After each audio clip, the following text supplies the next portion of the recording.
Welcome to PM Ready, your guide to becoming PMP certified. This is part 2 of the Scrum Rebooted lesson. Each sprint is a fixed period of time. It's the time that is fixed, not the scope. You don't keep going with the sprint until you've finished what you'd planned for the sprint. Instead, you keep going until the time is up, and then you end the sprint, whether you've finished all you'd planned for or not. The length of the sprint can be 1 week, or 2 weeks, or 3 weeks, or 4 weeks, or even a month. 2 weeks is perhaps the most common. Each sprint should be the same length, so that you can compare the performance of sprints over time, and in order to maximize the opportunities for performance improvements.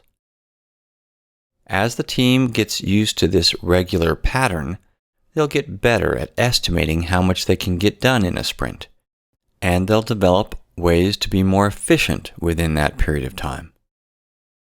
Although each sprint should be the same length, once in a while you may need to make an adjustment. If you have a long holiday, such as the week between Christmas and New Year's, you may want to skip that week. Or if it falls in the middle of a sprint, you could make that sprint a week longer than usual. During each sprint, you have a daily Scrum meeting. This is a short meeting at the beginning of the day. It needs to include everyone on the team. One by one, each person spends a minute or two answering 3 questions. What they did yesterday, or if it's Monday morning, what they did since Friday morning's Scrum meeting, what they're doing today, and what, if anything, is getting in their way or slowing them down, or anything that they're waiting for or need for today's work. That's it. Just these 3 questions. It's a quick way for the team to stay informed and to coordinate their efforts. The project manager, or Scrum Master using Scrum terminology, should take note of any barriers and resolve them. This meeting is meant to be short. With only 1 or 2 minutes per person, it shouldn't take more than 10 or 15 minutes at most. To help keep it short, it's often done as a stand-up meeting, in which everyone is literally standing up for the whole meeting. And it helps to have the meeting next to your Scrum Board that shows all of the tasks for the current sprint. The Scrum Board is a simple but powerful tool. In its simplest form, it has 3 columns: to do, doing, and done. Everything in the sprint backlog goes into the to-do column. Whatever people are working on at the moment goes into the doing column. And, as you guessed it, when they're done with it, it goes into the done column. You can add more columns, but I recommend against making it too complex. In my experience, lots of columns are usually a sign of too many handoffs between people, and eliminating handoffs is an opportunity for process improvement and for more personal responsibility and ownership. The Scrum Board can be a physical board, like a whiteboard with post-it notes for tasks and user stories, or even a whole wall full of post-it notes. Or it can be an electronic board, such as with Trello. However, as much as I like Trello, I recommend that you use a physical board if at all possible. It's simply more visible, not only to the team members, but also to other stakeholders. I've tried both for several years, and as much as I like being digital, the physical board is usually more effective. Electronic boards are easily forgotten or ignored more often than a physical board. At the end of each sprint, you have a sprint review, which is a demo of what you've accomplished in the sprint. You invite your key stakeholders and show them. You should be building something that works with each sprint. In the case of software development, you should be adding working functionality in each sprint. You should be able to release what you've done so that people can use it.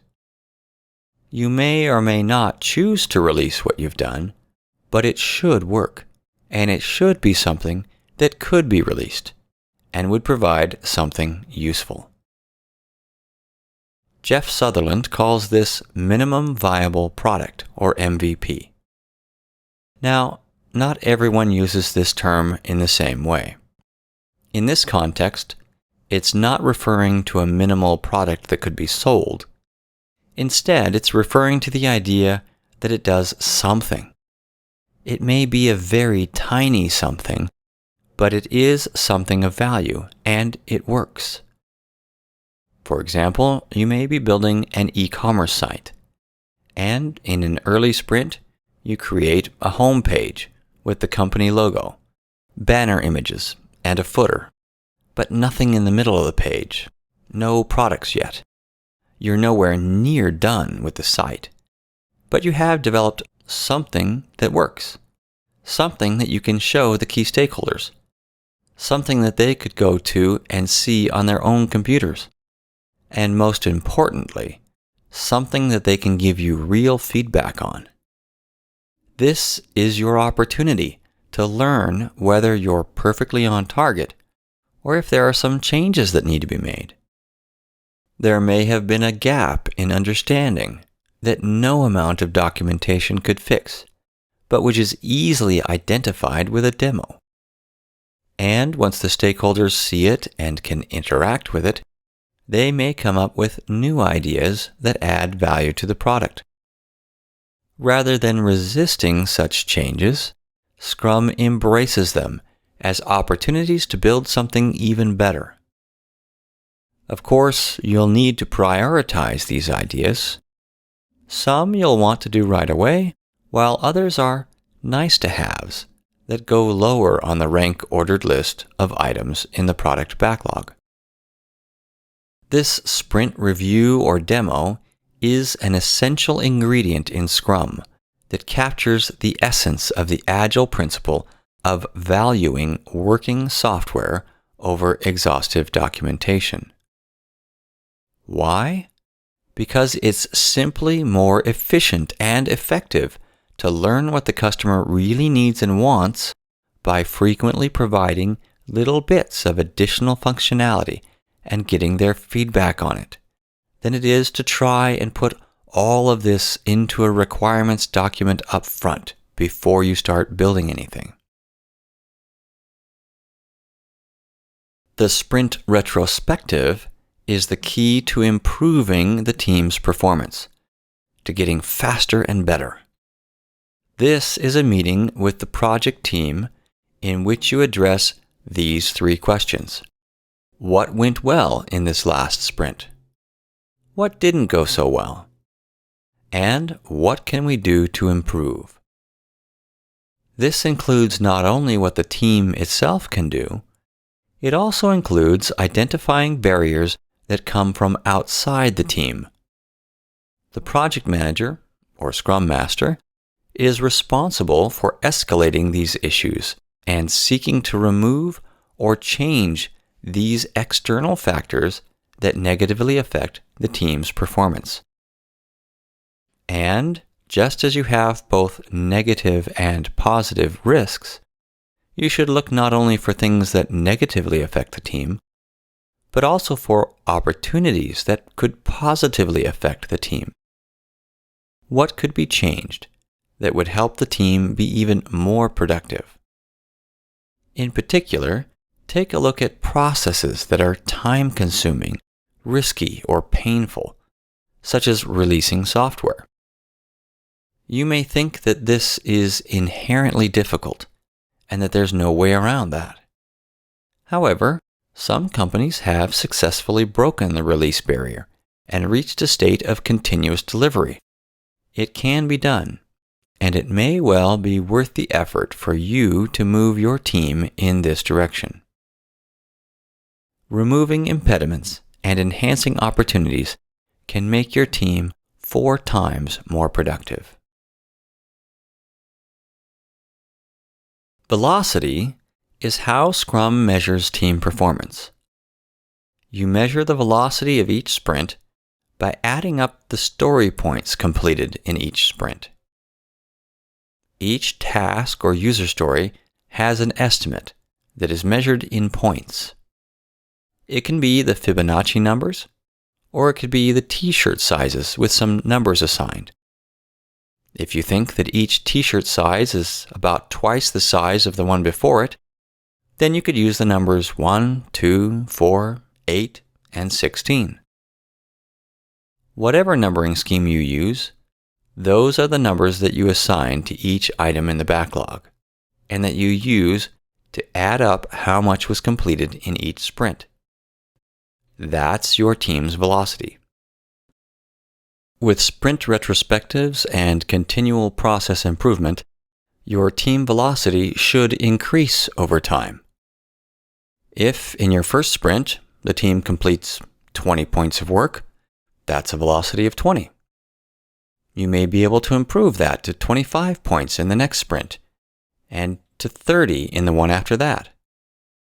Over the next several sprints, you may be able to increase your velocity to 40 or 60 or even 80. Then, as your velocity stabilizes, you can use your velocity to forecast how long it will take to reach key milestones and to complete the entire project, and of course, how much it will cost. Scrum uses velocity like other projects use earned value analysis. Scrum also defines a few specific roles. The Scrum Master role is roughly equivalent to the Project Manager, but with a focus on the Scrum Master being more of a coach, facilitator, and servant leader. The Product Owner is someone selected from the business to be the voice of the customer. The development team will need frequent, if not daily, interaction with this product owner, so it's best if they're co-located with the team.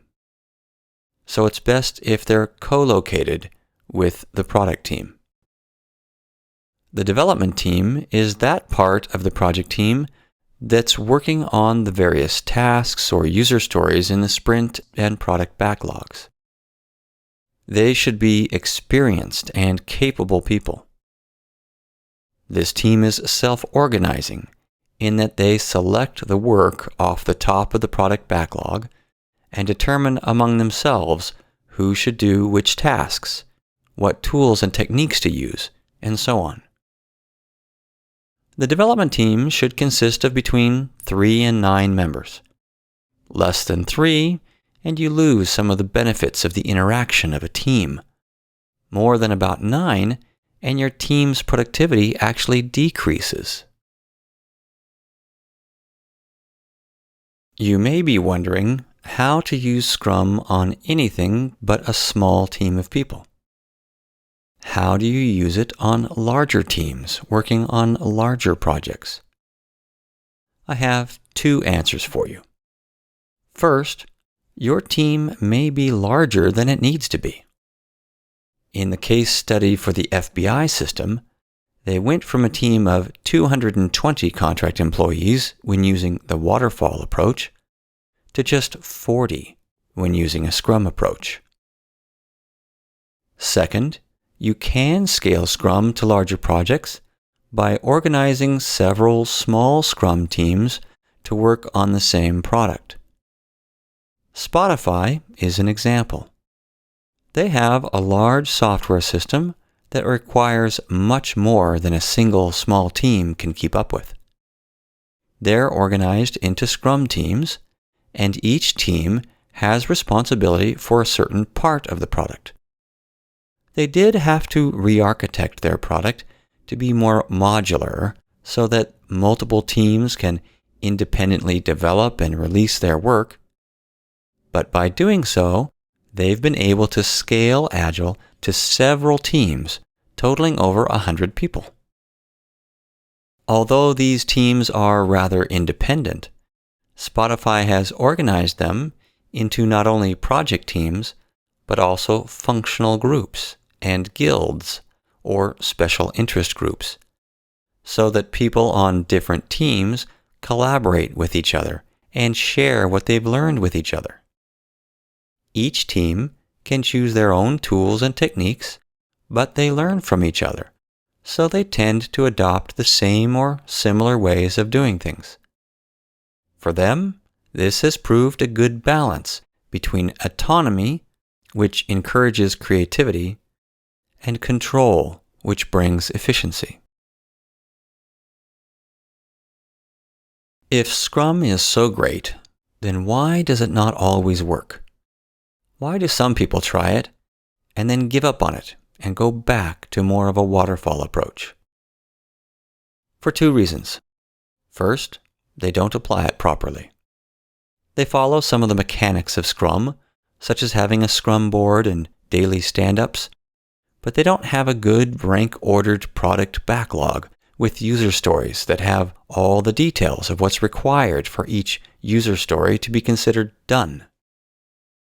Or they don't improve their velocity because they aren't committed to continuous improvement. There are any number of ways in which Scrum can be applied incompletely and without attention to the underlying principles of Agile development. Second, they abandon the best practices of project management that complement Scrum. Scrum introduces some tools and techniques that are much better than the waterfall method, but there are still many best practices that should still be used along with Scrum. Scrum's contributions are mostly to how to manage scope, schedule, and cost, and to some degree, communications and change. The scope is managed using the product backlog, with each item prioritized in rank order, and with all of the details needed for each item, including the definition of done. The schedule and costs are managed using time-boxed sprints. Communications is managed using co-location and daily involvement of a product owner as a member of the project team. Change is managed in sprint review meetings, with stakeholders providing feedback. However, there are many other best practices that should be added to Scrum. A requirements traceability matrix would link each user story to the business needs and organizational strategies. This would help you to prioritize user stories appropriately, especially feedback from stakeholders received during sprint reviews. You'll likely receive lots of feedback and suggestions, but not all of them will be consistent with the benefits that the project is meant to deliver. This can help you to filter out requests that don't belong to this project and keep your Scrum project from becoming a free-for-all for everyone to add whatever they want. The requirements management plan is where you would specify this process for how you'll use the requirements traceability matrix to keep the project aligned and on track. Scrum does not specify how to maintain this alignment. The traditional best practice of a requirements management plan is still needed. How about change management? Scrum doesn't specify how change requests will be reviewed and approved. To keep your Scrum project from spinning out of control with scope creep, you need change control, and it should be specified in your change management plan. And how will changes be managed so that changes don't break things all the time? That's the job of the configuration management plan. What about risks? You don't want to ignore risks and end up with all sorts of surprises that derail your Scrum project. You still need risk management. Have a risk management plan. Identify risks Perform qualitative risk analysis. Perform quantitative risk analysis as needed. Plan risk responses. Implement risk responses. Monitor risks. These all still need to be done. You need a quality management plan to identify your quality requirements and ensure that your work meets those standards. You need a stakeholder engagement plan. It's not enough to have a product owner co-located with your team. There are a lot of other powerful stakeholders that you had better engage properly. And speaking of these stakeholders, you'll need to communicate with them more than with just the Scrum Board and the sprint reviews. As valuable as those are, you also need to communicate with those who don't attend your sprint reviews. Scrum doesn't tell you how to develop your team. There are lots of best practices for this that shouldn't be abandoned just because Scrum is great at some things. And how will you manage project knowledge? Sprint retrospectives are great, but how will you share your lessons learned with other teams or remember them months later on your own project? You may want to take a look at how Spotify has done this by organizing teams into functional groups and guilds. In short, there's a lot more to project management than Scrum. Don't get me wrong, I think that Scrum is great, but I don't think that it was ever intended to replace all of the other best practices of project management. It's a great step forward in certain areas, especially when it comes to managing scope, schedule, and cost, and in getting frequent feedback from stakeholders. But it still needs to be used in the broader context and application of best practices in project management. For more information about Scrum, I highly recommend these two books. Scrum, The Art of Doing Twice the Work in Half the Time, by Jeff Sutherland. It's an exceptional introduction to and defense of Scrum. It's well written, easy to read, and includes many useful case studies.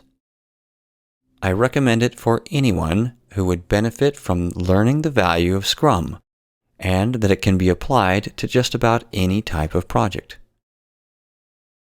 The second book is Essential Scrum by Kenneth S. Rubin, which provides an in-depth and practical guide to implementing Scrum.